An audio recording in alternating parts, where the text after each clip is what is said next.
মাধ্যমিক 2026 ইতিহাস পরীক্ষার ঠিক আগের মুহূর্তে তোমাদের জন্য নিয়ে চলে এলাম ইতিহাস বিষয়ে একটি চূড়ান্ত গুরুত্বপূর্ণ নমুনা প্রশ্নপত্র ও সাথে তার উত্তর। এই নমুনা প্রশ্নপত্রে থাকা প্রতিটা প্রশ্ন পরীক্ষার জন্য ভীষণ গুরুত্বপূর্ণ, পরীক্ষাতে আসার মতো প্রশ্ন। কাজেই তোমরা যারা ইতিহাস পরীক্ষাতে ভালো রেজাল্ট করতে চাইছো, অবশ্যই এই নমুনা প্রশ্নপত্রে থাকা প্রতিটা প্রশ্ন খুব ভালো করে পড়ে রাখো। এখানে থাকা ছোট বড় প্রতিটা প্রশ্ন ভীষণ ইম্পর্টেন্ট। ইতিমধ্যে আমরা ইতিহাস বিষয়ে 4 মার্কের বড় প্রশ্নের সাজেশন শেয়ার করেছি। 8 মার্কের জন্য কোন প্রশ্নগুলো গুরুত্বপূর্ণ রয়েছে, তোমাদের পরীক্ষাতে আসার সম্ভাবনা রয়েছে, সেই গুরুত্বপূর্ণ প্রশ্নগুলো শেয়ার করেছি। পাশাপাশি 2 মার্কের প্রশ্নগুলো শেয়ার করেছি। এর সাথে আমরা সাজেশন হিসাবে তোমাদের এমসিকিউ সাজেশন দিয়েছি, এসিকিউ সাজেশন দিয়েছি। কাজেই ইতিহাস বিষয় সম্পূর্ণটা শেয়ার করা হয়েছে। তোমরা যারা ভিডিওগুলি দেখোনি অবশ্যই চ্যানেলে ভিজিট করে ভিডিওগুলি দেখে নেবে। এছাড়াও আমি এই ভিডিওর ডেসক্রিপশনে সেই সমস্ত ভিডিওর লিঙ্ক দিয়ে রাখবো। চলো আজকের এই ভিডিওতে যে নমুনা প্রশ্নপত্রটি রয়েছে সেটা একদম প্রথম থেকে দেখে নেওয়া যাক। সম্পূর্ণ নমুনা প্রশ্নপত্রটি একদম প্রথম থেকে দেখে নেব। ইতিহাস প্রশ্নপত্রে শুরুতেই রয়েছে 1-এর দাগ। বলা হচ্ছে সঠিক উত্তরটি নির্বাচন করো। এখানে 20টি এমসিকিউ টাইপ প্রশ্নের উত্তর লিখতে হবে। প্রতিটি প্রশ্নের মান 1 করে, টোটাল 20 নম্বর রয়েছে। আমরা এখানে প্রতিটা প্রশ্ন উত্তর সহ দেখে নেব। প্রথম প্রশ্ন, আন্তর্জাতিক নারী দিবস পালিত হয় কত খ্রিস্টাব্দে? উত্তর হবে 1975 খ্রিস্টাব্দে, অর্থাৎ রাইট অ্যান্সার অপশান ক। এরপর দ্বিতীয় প্রশ্ন, সম্প্রকাশ পত্রিকাটি হলো, উত্তর হবে এখানে থাকা অপশান গ, সাপ্তাহিক পত্রিকা। নেক্সট 3 নম্বর প্রশ্ন, হুল কথাটির অর্থ হলো, উত্তর হবে বিদ্রোহ। এরপর 1.4-এর প্রশ্ন, দামিন ই কোহ শব্দের অর্থ কী? উত্তর হবে পাহাড়ের প্রান্তদেশ, অর্থাৎ রাইট অ্যান্সার এখানে থাকা অপশান ক। 1.5-এর প্রশ্ন, ভারতের নিম্নবর্গের ইতিহাস চর্চার প্রবর্তক হলেন, উত্তর হবে রণজিৎ গুহ, অর্থাৎ রাইট অ্যান্সার অপশান ঘ। এরপর 1.6-এর প্রশ্ন, জীবনের জলসা ঘর কার লেখা? উত্তর হবে Manna Dey, right answer option খ। এরপর 1.7-এর প্রশ্ন, বাংলার নানা সাহেব নামে কাকে বলা হয়? উত্তর হবে রামরতন মল্লিককে। নেক্সট 1.8-এর প্রশ্ন, মেকলে মিনিটস কোন বিষয়ের সঙ্গে যুক্ত? উত্তর হবে শিক্ষা সংস্কার, অর্থাৎ রাইট অ্যান্সার এখানে থাকা অপশান খ। 1.9-এর প্রশ্ন, ভারত মাতা চিত্রটি আঁকেন? উত্তর হবে অবনীন্দ্রনাথ ঠাকুর, অর্থাৎ রাইট অ্যান্সার অপশান ক। এরপর 1.10-এর প্রশ্ন, ভারত সভা প্রতিষ্ঠা হয় কত সালে? উত্তর হবে 1876 খ্রিস্টাব্দে, অর্থাৎ রাইট অ্যান্সার অপশান গ। 1.11 নম্বর প্রশ্ন, ভারতের প্রথম ভাইসরয় ছিলেন? উত্তর হবে লর্ড ক্যানি। এই প্রশ্নগুলো অবশ্যই তোমাদের জানা, যেহেতু তোমরা একদম পরীক্ষার ঠিক আগের মুহূর্তে এই নমুনা প্রশ্নপত্রটি দেখছো। তোমাদের কতটা কি প্রশ্নের উত্তর জানা রয়েছে অবশ্যই কমেন্ট সেকশানে জানাতে পারো। আর এখানে যে এমসিকিউ টাইপ প্রশ্নগুলো রয়েছে সেগুলো তো ভীষণ ইম্পর্টেন্ট, খুব ভালো করে দেখে রাখো। পাশাপাশি আমরা ইতিমধ্যে এমসিকিউ টাইপ প্রশ্নের উপর সাজেশান দিয়েছি, যারা সেই ভিডিওগুলি দেখোনি অবশ্যই চ্যানেলে ভিজিট করে দেখে নেবে। এছাড়াও 8 মার্কের বড় প্রশ্নের জন্য কোন প্রশ্নগুলো পড়তে হবে, 4 মার্কের বড় প্রশ্নের জন্য ঠিক কোন প্রশ্নগুলো ইম্পর্টেন্ট রয়েছে, যেগুলো পড়া থাকলে তোমরা হুবহু পরীক্ষাতে প্রশ্ন কমন পাবে, সেই নিয়ে ভিডিও ইতিমধ্যে দিয়েছি। ভিডিওগুলি তোমরা চ্যানেলে ভিজিট করে দেখে নিতে পারো। এছাড়াও এই ভিডিওর ডেসক্রিপশানে আমি সেই সমস্ত ভিডিওর লিঙ্ক দিয়ে রাখবো, অবশ্যই দেখে নেবে। এরপর 1.12 নম্বর প্রশ্ন, বর্ণপরিচয় প্রকাশিত হয়েছিল কত খ্রিস্টাব্দে? উত্তর হবে 1855 খ্রিস্টাব্দে, অর্থাৎ রাইট অ্যান্সার অপশান গ। 1.13 নম্বর প্রশ্ন, সর্বভারতীয় কৃষাণ সভার প্রথম সভাপতি ছিলেন? উত্তর হবে স্বামী সহজানন্দ, অর্থাৎ রাইট অ্যান্সার অপশান খ। 1.14 নম্বর প্রশ্ন, ভারতের হাফটোন প্রিন্টিং পদ্ধতি প্রবর্তন করেন? উত্তর হবে উপেন্দ্র কিশোর রায়চৌধুরী। নেক্সট 1.15 নম্বর প্রশ্ন, কাকে ভারতের লৌহ মানব বলা হয়? উত্তর হবে বল্লভভাই প্যাটেল। 1.16 নম্বর প্রশ্ন, এ ট্রেন টু পাকিস্তান গ্রন্থটি রচনা করেন? উত্তর হবে খুশবন্ত সিং, অর্থাৎ দ্য রাইট অ্যান্সার অপশান ক।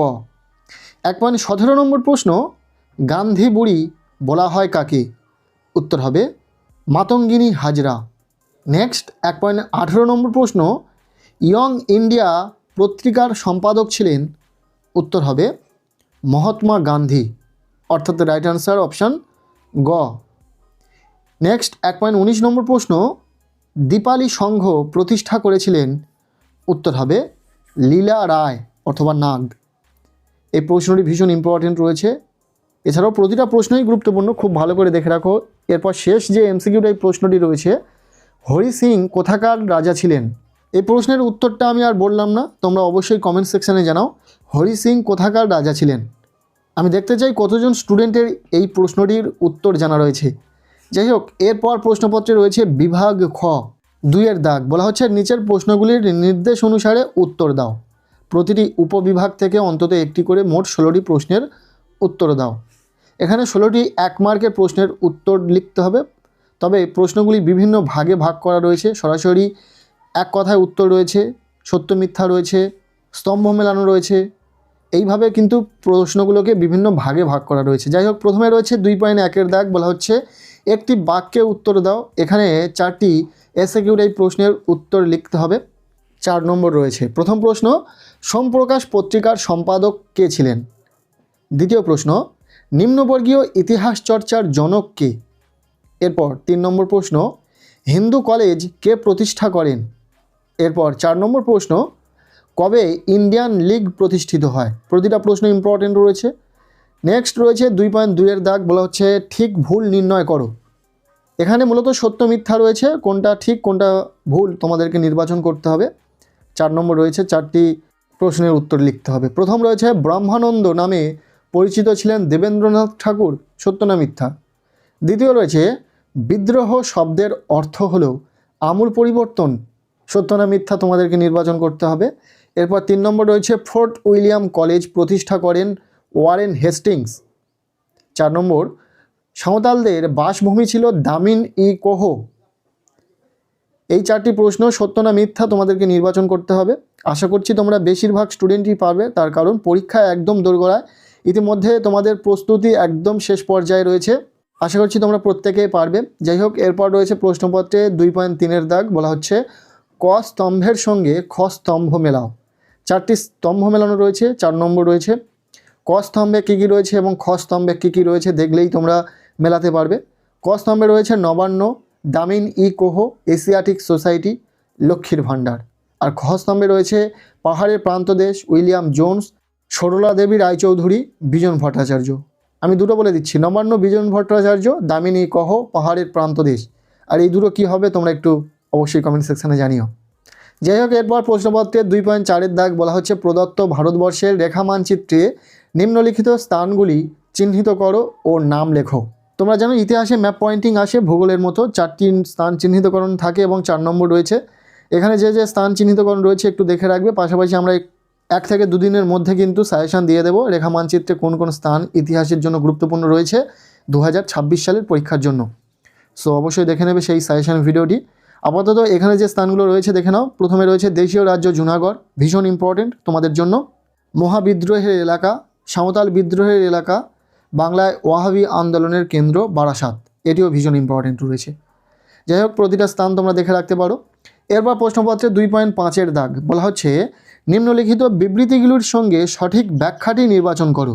দেখো, এখানে 4টি প্রশ্নের উত্তর লিখতে হবে। 4 নম্বর রয়েছে। তবে একটু বিষয়টা বলে দিই, এখানে বিবৃতি থাকবে এবং তার নিরিখে 3টি করে ব্যাখ্যা থাকবে। যেটা সঠিক ব্যাখ্যা সেটা তোমাদেরকে নির্বাচন করতে হবে, ঠিক তোমাদের এমসিকিউ টাইপ প্রশ্নের মতো। এই প্রশ্নের ব্যাখ্যাগুলো নেই, তবে বিবৃতিগুলো রয়েছে, তোমরা দেখে নাও। বিবৃতি রয়েছে প্রথম, 1857-র বিদ্রোহকে কেবল সেবাই বিদ্রোহ বলা যায় না। দ্বিতীয় বিবৃতি রয়েছে বিদ্যাসাগরকে নারী মুক্তি আন্দোলনের অগ্রদূত বলা হয়। 3 নম্বর বিবৃতি রয়েছে 1835 খ্রিস্টাব্দের মেকলে মিনিটসে প্রকাশিত হয়। এখানে তার নিরিখে 3টি ব্যাখ্যা থাকবে, যেটা সঠিক ব্যাখ্যা সেটা তোমাদেরকে লিখে দিতে হবে। এরপর 4 নম্বর যেটা রয়েছে বিবৃতি, ব্রিটিশ সরকার অরণ্য আইন পাস করে, কেন বা কী উদ্দেশ্যে পাস করে সে বিষয়ে 3টি ব্যাখ্যা থাকবে, যেটা সঠিক সেটা নির্বাচন করতে হবে। যাই হোক, এরপর প্রশ্নপত্রে বিভাগ গ রয়েছে 3-এর দাগ। বলা হচ্ছে 2টি অথবা 3টি বাক্যে নিম্নলিখিত প্রশ্নগুলির উত্তর দাও, যে কোনো 11টি। এখানে 11টি 2 মার্কের প্রশ্নের উত্তরে লিখতে হবে। টোটাল 22 নম্বর রয়েছে। যে 2 নম্বরের প্রশ্নগুলো ভীষণ ইম্পর্টেন্ট তোমাদের পরীক্ষার জন্য। আমরা ইতিমধ্যে সাজেশন দিয়েছি ইতিহাসে পরীক্ষার জন্য 2 মার্কের কোন প্রশ্নগুলো গুরুত্বপূর্ণ রয়েছে, কোন প্রশ্নগুলো পড়া থাকলে তোমরা 100% 2 মার্কের প্রশ্ন কমন পাবে, সেই নিয়ে সাজেশন ইতিমধ্যে দিয়েছি। যারা ভিডিওগুলি দেখোনি অবশ্যই চ্যানেলে ভিজিট করে ভিডিওগুলি দেখে নেবে। এছাড়াও আমি এই ভিডিও ডেসক্রিপশানে ভিডিওর লিঙ্ক দিয়ে রাখবো। 2 মার্কের জন্য প্রথম প্রশ্ন, ইতিহাসের উপাদান রূপে সংবাদপত্রের গুরুত্ব কী? দ্বিতীয় প্রশ্ন, সামাজিক ইতিহাস কী? 3 নম্বর প্রশ্ন, খুঁতকাঠি প্রথা কী? এরপর 4 নম্বর প্রশ্ন, চুইয়ে পড়া নীতি কী? নেক্সট 5 নম্বর প্রশ্ন, সাঁওতাল বিদ্রোহের 2টি বৈশিষ্ট্য লেখো। 6 নম্বর প্রশ্ন, ওয়াহাবি আন্দোলনের লক্ষ্য কী ছিল? এরপর 7 নম্বর প্রশ্ন, নানা সাহেব কেন স্মরণীয়? এরপর 8 নম্বর প্রশ্ন, কবে কারা জমিদার সভা প্রতিষ্ঠা করেন? নেক্সট 9 নম্বর প্রশ্ন, কাকে কেন বাংলার গুটেনবার্গ বলা হয়? এরপর 10 নম্বর প্রশ্ন, 19 শতকের দ্বিতীয় অর্ধকে সভা সমিতির যুগ বলা হয় কেন? নেক্সট 11 নম্বর প্রশ্ন, একা আন্দোলনের কারণ লেখো। 12 নম্বর প্রশ্ন, কাকে কেন সীমান্ত গান্ধী বলা হয়? 13 নম্বর প্রশ্ন, চৌরি চৌরা ঘটনা কী? পরের প্রশ্ন, দলিত কাদের বলা হয়? উদ্বাস্তু কাদের বলা হয়? এরপর 16 নম্বর প্রশ্ন অর্থাৎ শেষ প্রশ্ন, দেশীয় রাজ্য বলতে কী বোঝো? প্রতিটা প্রশ্ন ভীষণ ইম্পর্টেন্ট, খুব ভালো করে পড়বে। এরপর প্রশ্নপত্রে রয়েছে বিভাগ ঘ। প্রশ্নপত্রে 4-এর দাগ বলা হচ্ছে 7-8টি বাক্যে যে কোনো 6টি প্রশ্নের উত্তর দাও। প্রতিটি উপবিভাগ থেকে অন্তত একটি করে প্রশ্নের উত্তর দাও। এখানে 4 মার্কের বড় প্রশ্ন রয়েছে, মোট 6টি প্রশ্নের উত্তর লিখতে হবে। টোটাল 24 নম্বর রয়েছে। তবে বলে রাখি এখানে মোট 4টি উপবিভাগে 8টি প্রশ্ন থাকবে, অর্থাৎ একটা করে উপবিভাগে 2টো করে প্রশ্ন থাকবে। মোট 4টি উপবিভাগ থেকে তোমাদেরকে 4টি প্রশ্ন লিখতে হবে, আর বাকি 2টি প্রশ্ন যে কোনো উপবিভাগ থেকে তোমরা লিখতে পারো। প্রথম উপবিভাগ ঘ.1, এখান থেকে প্রথম প্রশ্ন, ইতিহাসের উপাদান হিসাবে সরকারি নথিপত্রের সীমাবদ্ধতা ও গুরুত্ব লেখো। ভীষণ গুরুত্বপূর্ণ একটি প্রশ্ন, খুব ভালো করে পড়বে। এরপর দ্বিতীয় প্রশ্ন, প্রাচ্য পাশ্চাত্য বিতর্ক সম্পর্কে আলোচনা করো। এই প্রশ্নটিও অত্যন্ত গুরুত্বপূর্ণ একটি প্রশ্ন। তোমাদেরকে বলে রাখি 4 মার্কের জন্য কোন প্রশ্নগুলো গুরুত্বপূর্ণ সেই নিয়ে সাজেশান ইতিমধ্যে দিয়েছি। ভিডিওর লিঙ্ক তোমরা এই ভিডিওর ডেসক্রিপশানে পেয়ে যাবে। সেখানে যে প্রশ্নগুলো বলা রয়েছে যদি পড়ে নাও অবশ্যই তোমরা 100% পরীক্ষাতে 4 মার্কের বড় প্রশ্ন কমন পেয়ে যাবে। এরপর 3 নম্বর প্রশ্ন, সন্ন্যাসী ফকির বিদ্রোহের কারণ আলোচনা করো। 4 নম্বর প্রশ্ন, মহারানীর ঘোষণাপত্রের ঐতিহাসিক তাৎপর্য কী? নেক্সট 5 নম্বর প্রশ্ন, ছাপা বইয়ের সঙ্গে শিক্ষা বিস্তারের সম্পর্ক বিশ্লেষণ করো। ভীষণ গুরুত্বপূর্ণ একটি প্রশ্ন। এরপর 6 নম্বর প্রশ্ন, বিজ্ঞান গবেষণায় বসু বিজ্ঞান মন্দিরের অবদান সংক্ষেপে লেখো। এই প্রশ্নটি অত্যন্ত গুরুত্বপূর্ণ একটি প্রশ্ন। এরপর 7 নম্বর প্রশ্ন, দলিত আন্দোলন বিষয়ে গান্ধী আম্বেদকরের বিতর্ক সম্পর্কে কি জানো লেখো। আর 8 নম্বর প্রশ্ন, সংক্ষিপ্ত টিকা লেখো, দেশভাগজনিত উদ্বাস্তু সমস্যা। এই 8টি প্রশ্ন ভীষণ গুরুত্বপূর্ণ রয়েছে 4 মার্কের প্রশ্নের জন্য, খুব ভালো করে পড়ে নেবে। এরপর প্রশ্নপত্রে বিভাগ উ 5-এর দাগ বলা হচ্ছে 15 বা 16টি বাক্যে যে কোনো একটি প্রশ্নের উত্তর দাও। এখানে রয়েছে 8 মার্কের বড় প্রশ্ন, মোট 3টি প্রশ্ন পরীক্ষাতে থাকবে, যার মধ্যে থেকে তোমাদেরকে একটি প্রশ্নের উত্তর লিখতে হবে। এখানে যে প্রশ্নগুলি রয়েছে প্রতিটা প্রশ্ন ভীষণ সাজেস্টিভ। প্রথম প্রশ্ন, 1857 সালের মহাবিদ্রোহের চরিত্র ও প্রকৃতি আলোচনা করো। দ্বিতীয় প্রশ্ন, রবীন্দ্রনাথ ঠাকুরের চিন্তায় প্রকৃতি, মানুষ ও শিক্ষার সমন্বয় সম্পর্কে আলোচনা করো। এরপর 3 নম্বর প্রশ্ন, সশস্ত্র বিপ্লবী আন্দোলনে নারী সমাজের ভূমিকা আলোচনা করো। এই ছিল 3টি গুরুত্বপূর্ণ প্রশ্ন 8 মার্কের প্রশ্নের জন্য। এছাড়াও 8 মার্কের জন্য কোন প্রশ্নগুলো পড়তে হবে সেই নিয়ে সাজেশান দিয়েছি। প্রতিটা মানের প্রশ্নের সাজেশান তোমরা এই ভিডিওর ডেসক্রিপশানে পেয়ে যাবে লিঙ্ক। এছাড়াও তোমরা চ্যানেলে ভিজিট করে ভিডিওগুলি দেখে নিতে পারো।